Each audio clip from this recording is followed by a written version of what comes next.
இப்போ வந்து தேங்காய் பாலை ஊற்றுறோம்.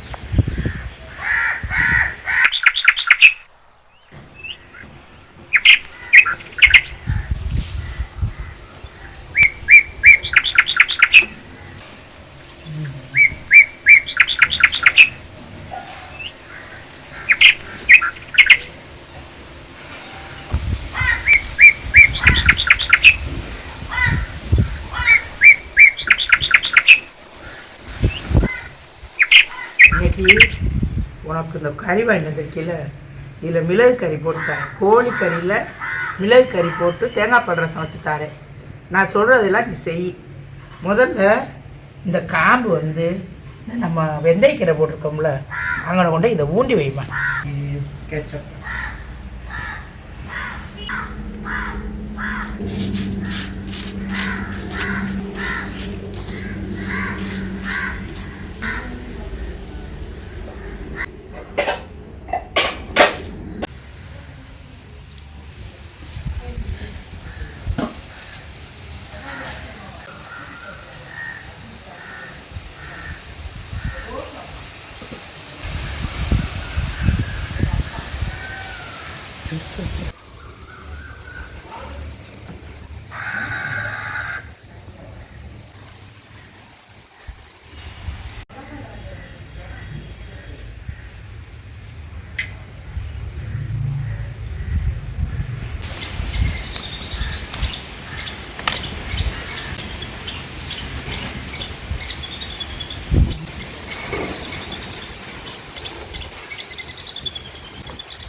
என்ன செய்யறது?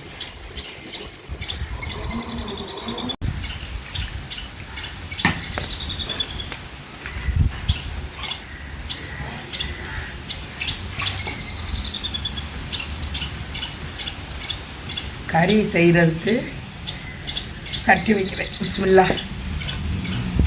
நல்லா காஞ்சிருச்சு. எண்ணெய் ஊற்ற பிஸ்மில்லா ரஹ்மான் ரஹீம்.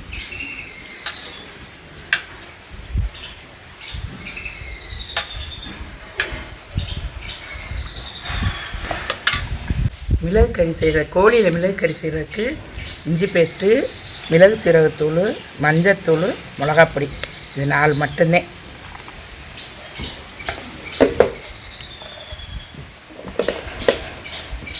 ரெண்டு வரமிளகா, வாசத்துக்கு 2 வரமிளகா போடுறோம். போட்டுட்டு கொஞ்சம் வெங்காயம் போடுறோம். சின்ன வெங்காயம் இது வந்து 200 கிராம் சின்ன வெங்காயம் உரித்து நறுக்கி வச்சுருக்கேன். கொஞ்சோண்டு தாளிக்கிறதுக்கு முதல்ல போடுறேன். கொஞ்சம் நல்லா ஒரு அளவு வெந்துருச்சு. இப்போ இஞ்சி பேஸ்ட்டு,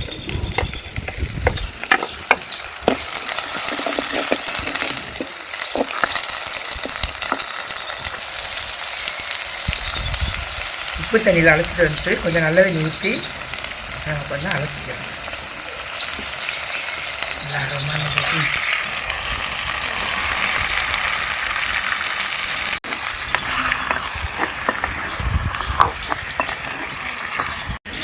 மிளகா பொடி, மஞ்சள் பொடி, மிளகு சீரகம்.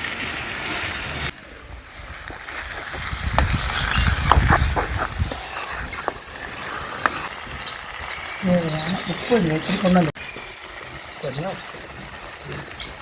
உப்பு.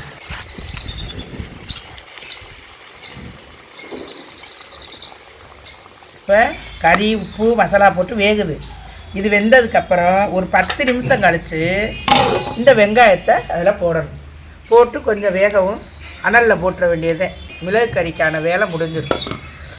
இதை திருவி இந்த மிக்சியில் அரைச்சிட்டு வந்துடும். அப்படியே மிளகு, சீரக, பச்சை மிளகா, மல்லி இலை, பூடு இது வந்து ரசத்துக்கு நுணுக்கிட்டு வந்துடும். 2 வேலையும் பார்த்துட்டு வந்துடும்.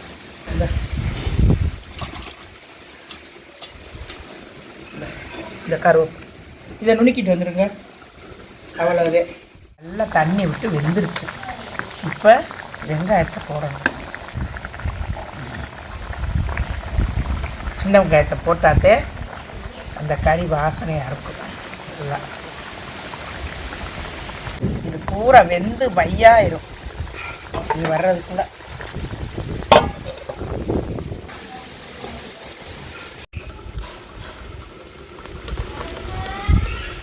இப்படி திறந்து விட்டு போயிடுவாங்க.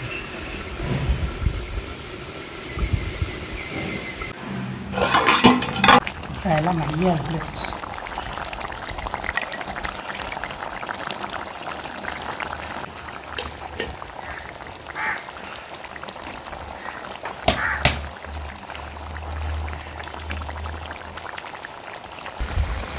இப்போ கறி ரெடி ஆயிடுச்சு. 2 கருவேப்பிலை தூவி இறக்கிற வேண்டியது. இந்த கோழிக்கறிக்கு சின்ன வெங்காயம், மிளகாய் பொடி, மிளகு சீரகத்தூள், லைட்டாக மஞ்சள்தூள். கோழிங்கிறதுனால லைட்டாக மஞ்சள்தூள் போட்டிருக்கேன். கோழி மற்ற ஆட்டுக்கறிண்டாக்கா மஞ்சள்தூள் தேவையில்லை. இந்த மிளகு கறி வந்து ரொம்ப சூப்பராக இருக்கும். செஞ்சு சாப்பிட்டு பாருங்கள். முடிஞ்சிருச்சு. துணியே இல்லாமல் தூக்கியாச்சு. தேங்காய் பால் ரசம் வைக்கப்படும்.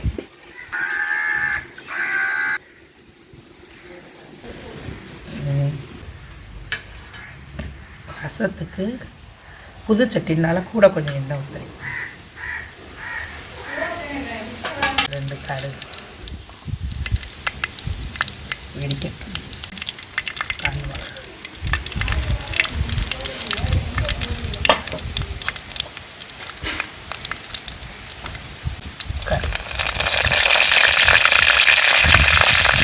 ரசத்துக்கு நுணுக்கி வச்ச மிளகு சீரகம், வெள்ளைப்பூடு, பச்சை மிளகா, தக்காளி,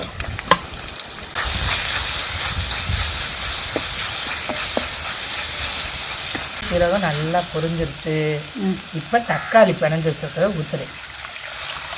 இந்த தக்காளி ஒரு கொதித்த உடனே புளி தண்ணியை ஊற்றணும். ரசத்துக்கு உப்பு. தேங்காய் பால் ரசத்துக்கு தக்காளி பிணைஞ்சி விட்ருக்கேன். அது கொதித்த பிறகு தான் புளி தண்ணி ஊற்றணும். இல்லாட்டி தேங்காய் பால் ரசம் தக்காளி வாடை அடித்து கிடக்கும். அதுக்காக ஒரு கொதித்த பிறகு புளி தண்ணியை ஊற்றணும். புளி தண்ணி சுட்ட பிறகு தேங்காய் பாலை ஊற்றி இறக்கிடணும். இதே தேங்காய் பால் ரசம். தேங்காய் பால் ரசம் இந்த அளவு தான் வைக்கணும். இதுக்கு மேலே அடுப்பில் வச்சுட்டோம்னா தேங்காய் பால் திறஞ்சிரும். அதனால் தக்காளி முதல்ல நல்லா கொதித்து தக்காளி வர போகிற வரைக்கும் கொஞ்சம் வெயிட் பண்ணணும். தக்காளி நல்லா கொதிச்சிருச்சு. இப்போ வந்து புளி ஊற்றப்படும் ரசத்துக்கு.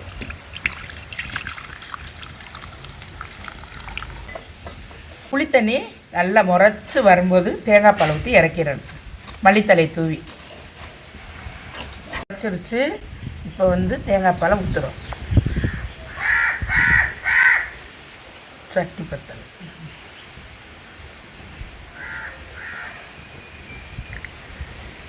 தேங்காய் பால் ஊற்றி வச்சு இப்போ மல்லி இலையை தூவி செத்த மூடி இறக்கிறார். அவ்வளோதான். கொதிச்சிருச்சுன்னா ரசம் வந்து திறஞ்சிரும்.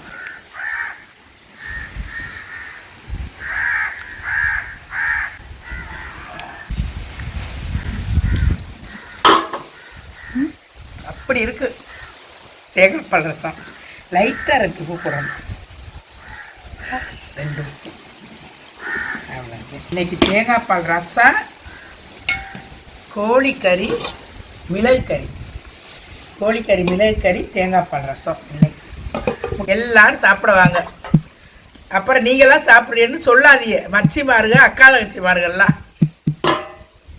எங்களோட வீடியோ பிடிச்சிருந்தா எல்லா மக்களும் சப்ஸ்கிரைப் பண்ணுங்கள், கமெண்ட்ஸ் பண்ணுங்கள், குறைகள் நிறைகளை சொல்லி காட்டுங்க, ஷேர் பண்ணுங்கள்.